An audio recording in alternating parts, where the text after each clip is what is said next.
Foucault conteste ça. Il est vraiment celui qui s'oppose à cette idée que le pouvoir est seulement fait de contraintes, de répression, de sanctions, etc.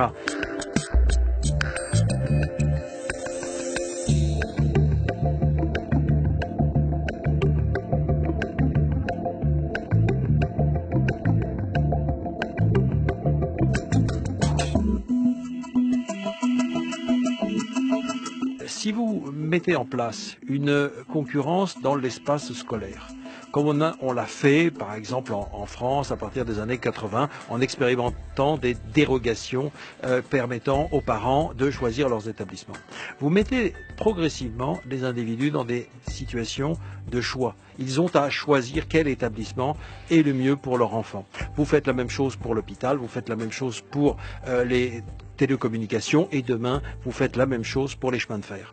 Vous mettez donc les gens face à des alternatives de marché et vous observez que ces gens, vous pouvez observer, c'est ce qu'on constate au XVIIIe siècle, que les gens vont réagir aux variables du milieu, c'est-à-dire finalement à ce qu'on a pu créer.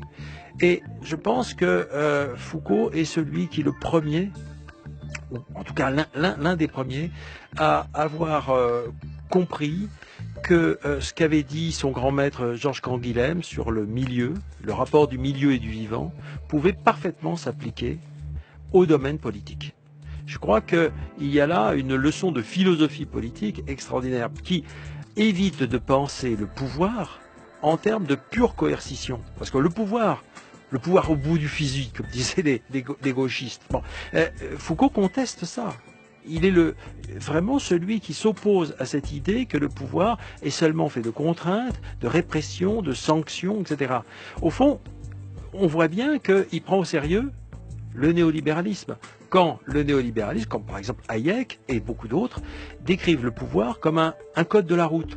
Au fond, on laisse les automobilistes aller où ils veulent, pas toujours à la vitesse qu'ils veulent, bien sûr, mais où ils veulent, mais on leur demande de respecter le même code de la route. Eh bien, c'est la même chose dans la vie sociale et on les met tous, finalement, en concurrence.